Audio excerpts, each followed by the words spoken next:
Welcome to JFK and the Enduring Secret. I'm your host, Jeff Crudell.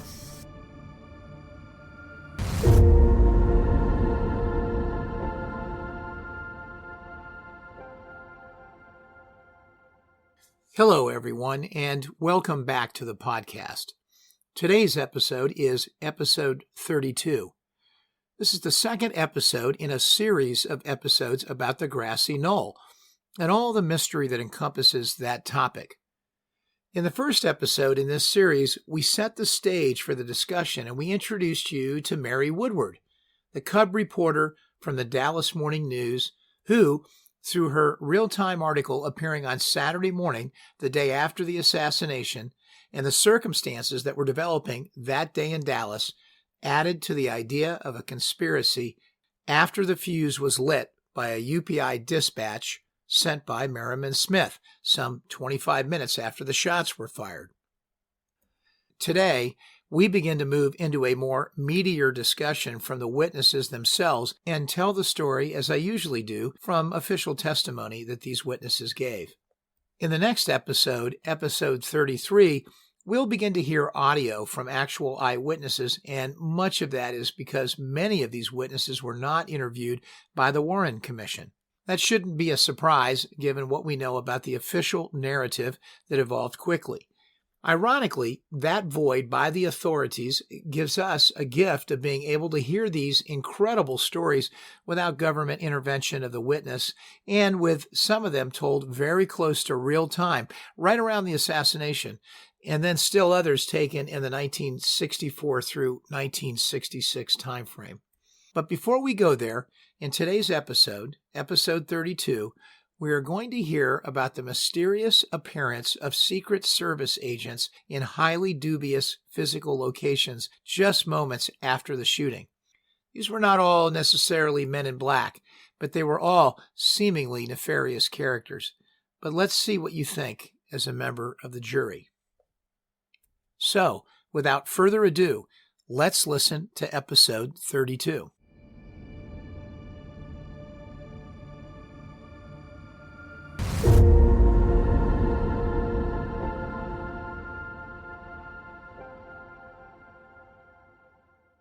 Vantage point. Perspective. Think about the witnesses that you have listened to and heard from so far. Think about where they were stationed physically during this dramatic passion play. Each of those witnesses had a unique view from the vantage point they occupied, but they could only see what they could see. If you were in the depository and you were looking down Elm Street, it was one view and one view only. If you were at the Triple Underpass, it was a completely different view with different parts of the plaza visible, parts that would not be visible to people in other locations. That was true for everyone. And this corollary may seem obvious, but we have to keep that in mind every time we're talking about a group of witnesses that were seeing things from a certain vantage point. In fact, it's more than relevant for this set of episodes because now, at this point, the action is exploding everywhere on the plaza, and people all over the plaza from each of their vantage points saw something unique, and in many cases, essential to understanding what happened. But like a puzzle, the pieces need to be connected before they form a true picture of what happened that day. Let's start with the charge up the Grassy Knoll. It was really only seconds after the motorcade sped away in its mad dash to Parkland Hospital before the stunned crowd began to move forward en masse, charging up that knoll. Charging because they thought something had happened that had been initiated somewhere up there, either on the knoll itself or behind the picket fence. That something was likely to be that shots had been fired from there. Whether it was their ears playing tricks on them because of the acoustics in Dealey Plaza, or whether it was real. At that moment, there was nothing but an instinctual personal response to what they had witnessed and what their eyes and ears and mind had just seen and processed. And once a few began to charge, the few became many. Now, whether each and every one of them had the same auditory and cranial reactions that culminated in the need to charge up that hill, well, we don't know. Some just began charging because others began charging first. They followed as one more human reaction, a reaction to those individuals who had actually already been called up that hill by their own senses. The moment this action started to happen, some of the most mysterious things began to arise and be seen. This new vantage point up on the hill and behind the fence now created a new set of vantage points and interactions that became witness events. Perhaps the most serious evidence of sinister goings-on became evident almost immediately. Joe Marshall Smith was a policeman in the Dallas Police Department. He was an 8-year veteran who had spent the first 3.5 years in radio patrol and then transferred to the traffic division, where he was presently working at the time of the assassination. He was assigned the traffic duty at the corner of Elm and Houston, and he got there around 9 a.m. on the day of the assassination. He had gotten instructions from Captain P.W. Lawrence basically to hold traffic up as the motorcade came through that day and to assist in the crowd control prior and during the time that the motorcade passed through Dealey Plaza, and also to be specifically on the lookout for anyone throwing anything from the crowd. As specific as those instructions were, Smith couldn't remember if his instructions had included a request to scan the buildings above and around him in the plaza. The morning was routine, and nothing momentous occurred until just minutes before the motorcade was due to arrive.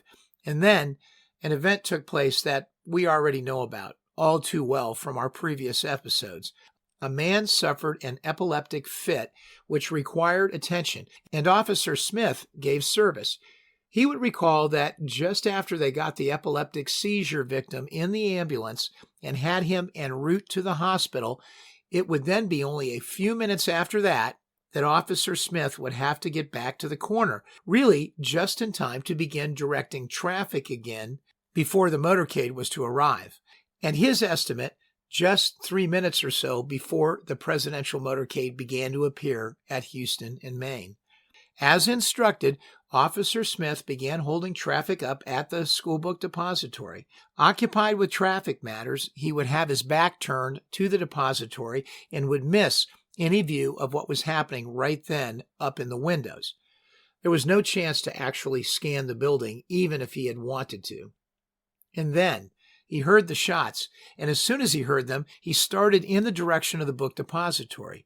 He didn't know where the shots had come from, but it sounded to Officer Smith like there was a ricochet and a definite echo related to the shots. As he began to approach the area around the depository, a woman came up to Officer Smith. She was in hysterics, and she said to him, "They are shooting the president from the bushes." So Smith turned and dashed toward that area, the area that she had indicated, which is up on the grassy knoll, and he proceeded to the spot that was immediately behind the concrete structure. Smith would quickly check all the bushes that the woman had pointed to, and eventually he would enter the parking lot and railroad yard that lay on the other side. He pressed on, and by that time he wasn't alone. He had been joined by a deputy sheriff, which was likely Roger Craig, and Smith tells the story that there was one other law enforcement person there. One Secret Service man when he got there. As he entered the parking lot, he had pulled his service revolver, mindful of the statement that the hysterical woman had just made, that the shooter just might be right up there. As he charged into the parking area, already standing there was this man. And this man, probably because Officer Smith was charging up toward him with his revolver pulled and in full view, felt it necessary to show his credentials. This man would show Officer Smith credentials that he was a Secret Service agent. In the awful hysteria that was the aftermath, well, that was good enough for Officer Smith at that moment, and he continued on to begin the search of the area. He began checking in between all the cars in the parking lot. This was, of course, the lot that was behind the grassy knoll and the picket fence and adjacent to the railroad yard. Visually looking inside each car and all around each car in the sea of cars parked in that general area.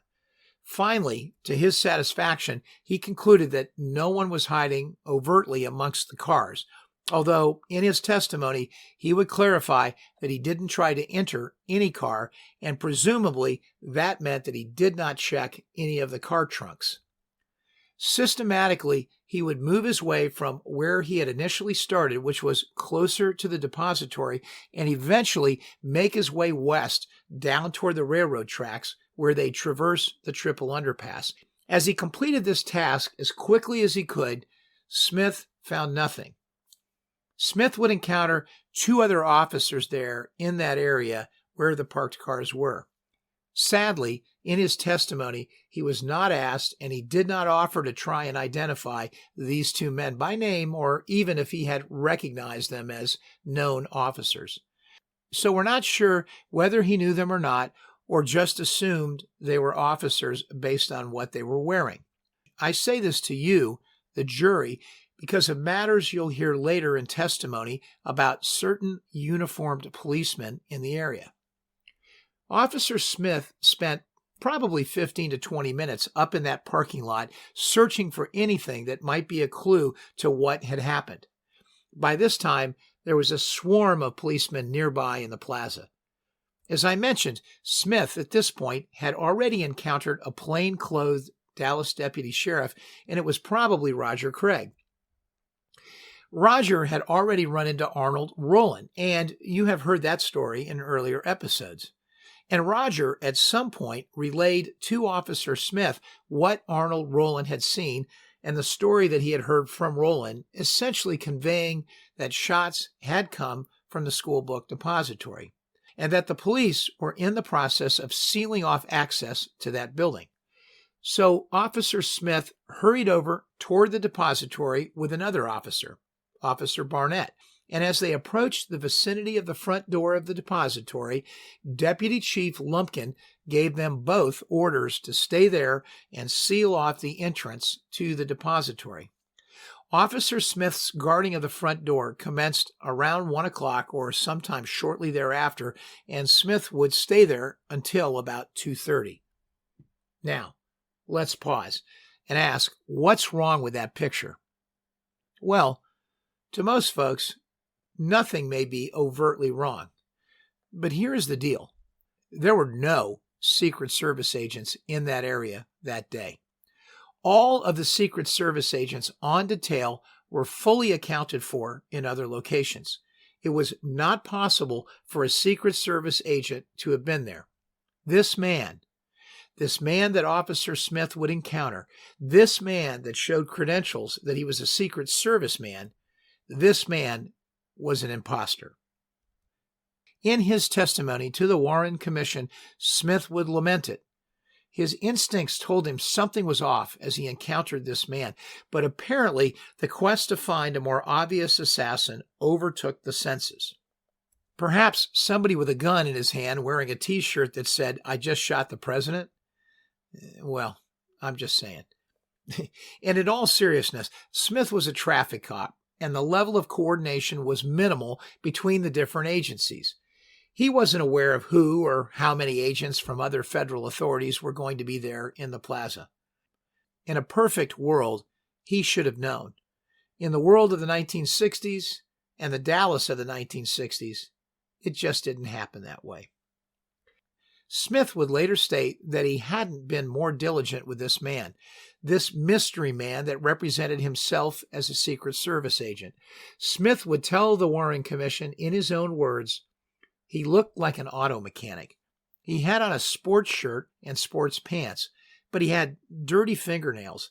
It looked like, and hands that looked like an auto mechanic's hands. And afterwards, it didn't ring true for the Secret Service. At the time, we were so pressed for time and we were searching, and he had produced correct identification, and we just overlooked the thing. I should have checked that man closer. But at the time, I didn't snap on it. Years later, after he was no longer the Dallas police chief, Jesse Curry would state in 1977 that the man encountered by Officer Smith must have been bogus. That is a strong statement coming from the chief of police at the time. Someone who was there on the scene and even gave the order to get men up there in that area around the grassy knoll, just after the moment when the shots rang out. Another thing we know, not only were there no Secret Service agents stationed on or behind the grassy knoll that day, but there were no FBI or other federal agents stationed there either. Not at that moment, anyway. And Officer Smith was not the only witness who encountered an apparently phony federal agent. But before we go on to hear more about other phony agents, let's do an inventory of Secret Service agents that day. Sylvia Maurer, the famous assassination researcher, has already done that for us in her famous 1960s masterpiece, Accessories After the Fact. Basically, there were two batches of Secret Service agents that day. The ones in Dallas that came as part of the White House detail that were with the president on his visit, and 6 other Secret Service agents, field agents stationed locally there in the Dallas-Fort Worth area. These agents were headed up by Forrest Sorrells, an agent that you have already been introduced to in prior episodes. The whereabouts of the White House Secret Service agents that came with the entourage are accounted for in Commission Exhibit 1024. They stayed with the presidential party the entire day that day, returning to Washington with the new president on Friday along with the rest of the entourage. Some of those agents had been stationed at the Trade Mart where Kennedy was to have spoken at lunch, and some of those agents remained located at Love Field. These two details of men of Washington Secret Service agents after the shooting either went to Parkland Hospital or maintained their posts until the plane departed back to Washington. But they were not in Dealey Plaza that day. Not one agent from the Washington-based Secret Service contingent went to Dealey Plaza or anywhere near the book depository that day. There is also evidence as well that none of the Secret Service agents from the Dallas field office were in Dealey Plaza that day at the time of the shooting. Headed by Forrest Sorrells, the office was staffed with 6 agents, including Mike Howard, who was actually stationed in Fort Worth. Of the remaining 5, 2 men, J.J. Howlett and Robert Stewart, were assigned to the Trade Mart. 2 more, William Patterson and Roger Warner, were assigned to Love Field. The remaining officer, the 6th agent, was Elmer Moore, and he was not assigned the task of being part of the presidential protection during the president's visit in Dallas, so he did not file a report. Presumably, he was off duty or attending to other duties that day. Forrest Sorrells would return to the scene, but it would be some 20 minutes later after all of this immediate activity that took place up past the grassy knoll within minutes of the shooting. Thrilling.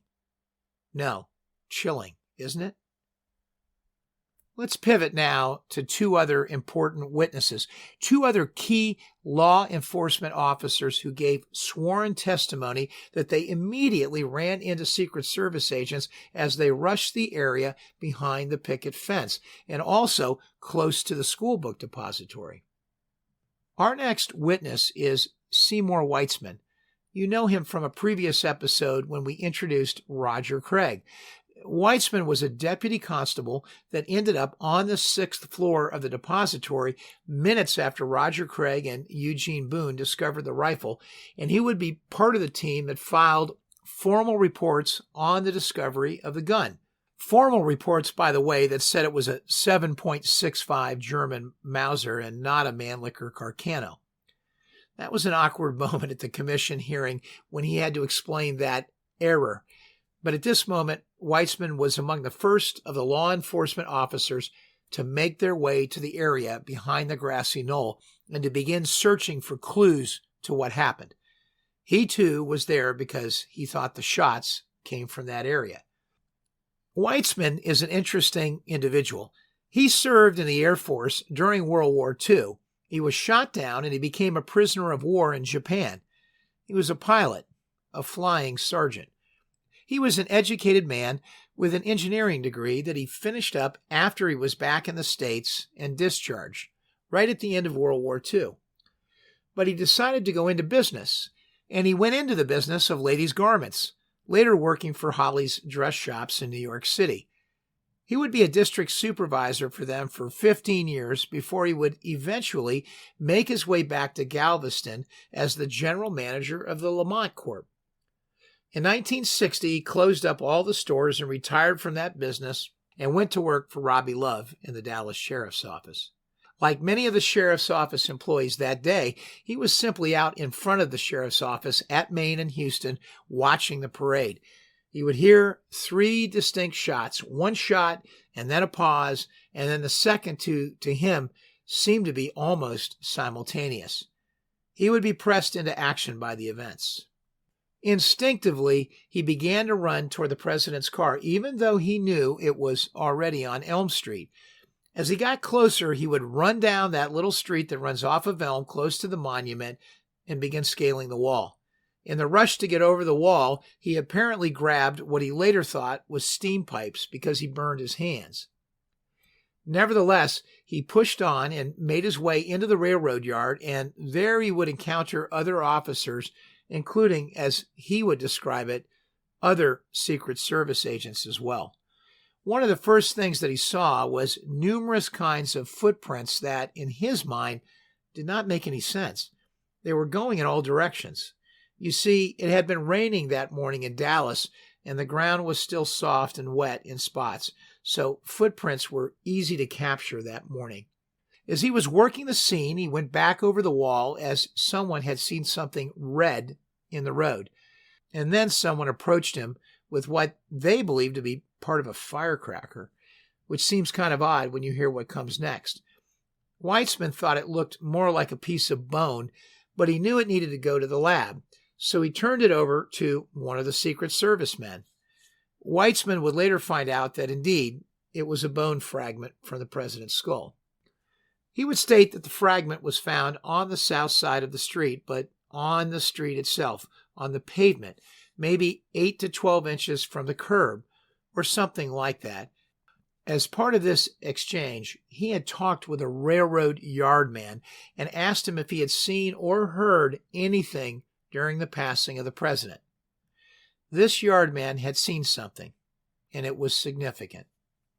The yardman told Constable Weitzman that he saw somebody throw something through a bush. That is what prompted Weitzman to go looking, and what prompted, eventually, the discovery of the skull fragment. The yardman apparently directed Weitzman to where this activity had occurred, pointing out the wall section where the bunch of shrubbery was, and it was, as Weitzman believed, near that section of the wall that he had just scaled and gone over, and where he had burned himself on the steam pipe. Well, that section was just to the right of where the yardman had been pointing.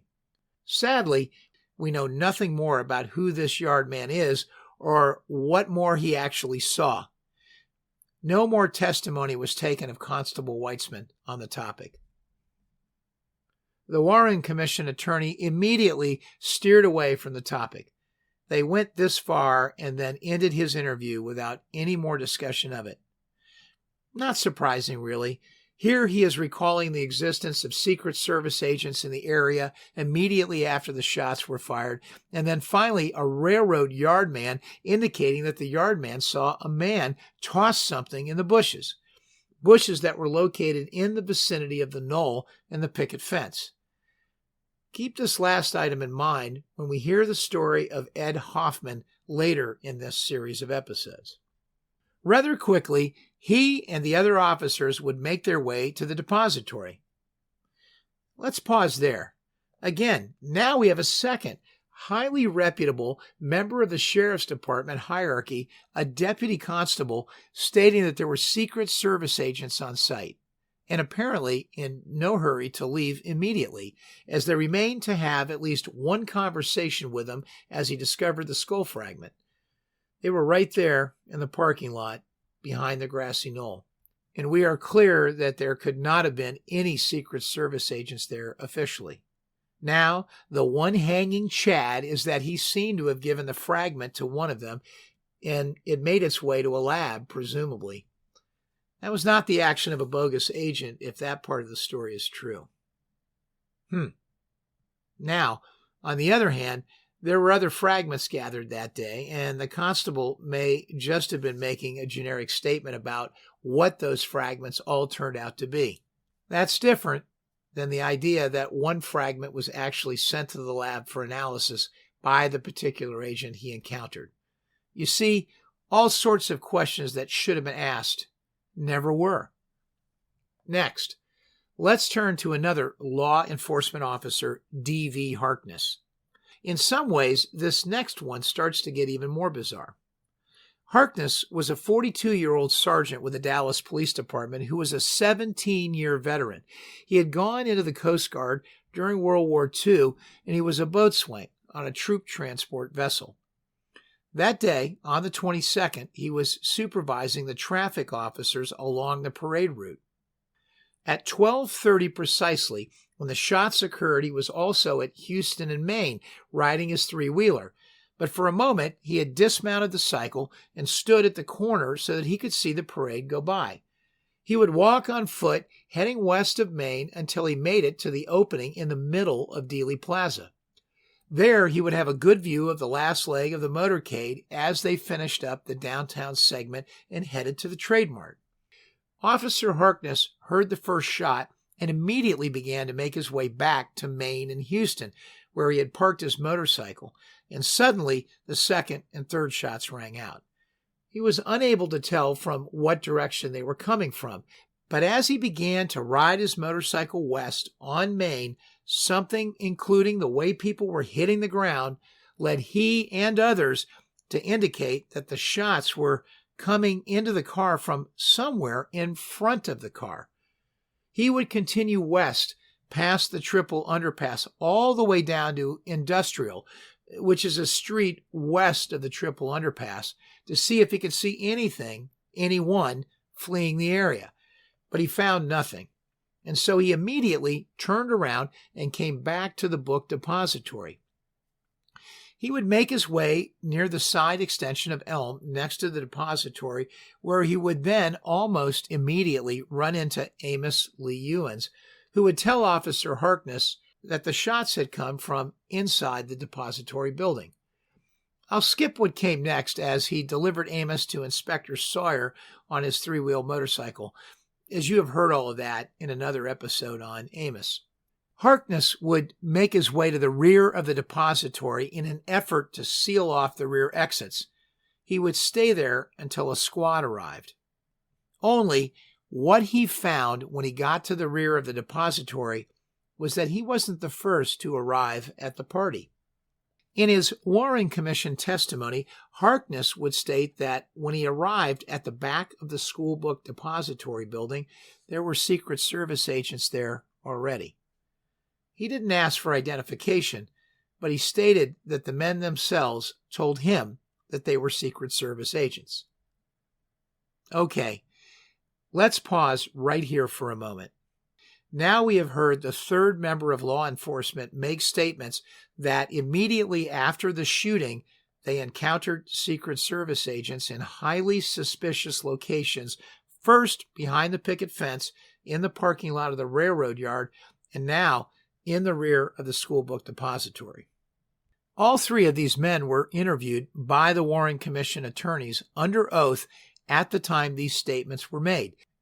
And yet the commission attorneys pivoted away each time from pursuing any additional information on these topics. In the now familiar pivot away from the topic move, leaving the answer of what this could be totally unanswered, totally unexplored. Hoping it would be a dog that they could just leave there, just lying on the floor in broad daylight. But wait, there is even more to the Harkness testimony. Once Harkness was relieved at the rear of the depository by the squad that showed up to guard the rear entrance, he would then return to the front of the depository, first helping for a moment to get the crowd under control, and then getting further direction from Inspector Sawyer. Sawyer now directed him to go back to the railroad yard and search all freight railroad cars that were set to leave. He would head to the yard, identify a long freight train, and search it, finding some people inside of a car, and pulling them out. Later, during testimony, he would describe them as tramps and hobos. Or rather, the Warren Commission attorney would do that, and he would just agree with that characterization. They would search a second long freight car, and out of the entire search, they would find more suspicious people, and they would make arrests. All of the suspects were taken to the police station. No guns were found in the course of picking these people up, though. Well, there you have it.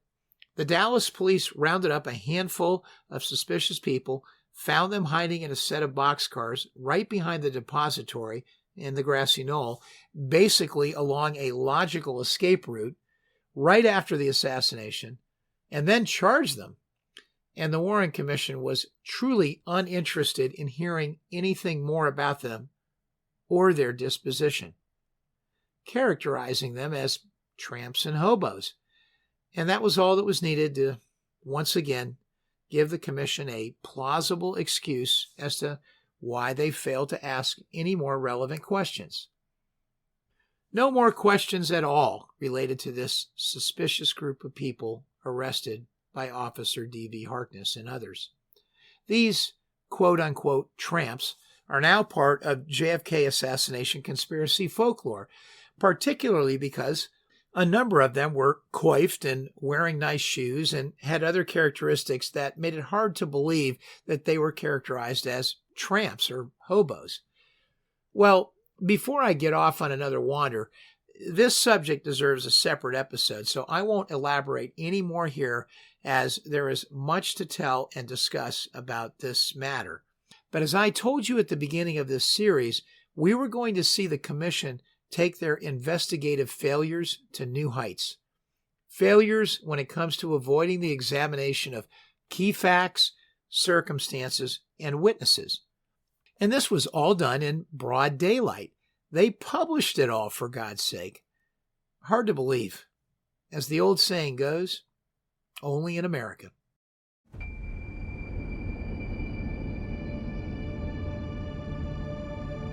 Thank you for listening to episode 32 of JFK, The Enduring Secret.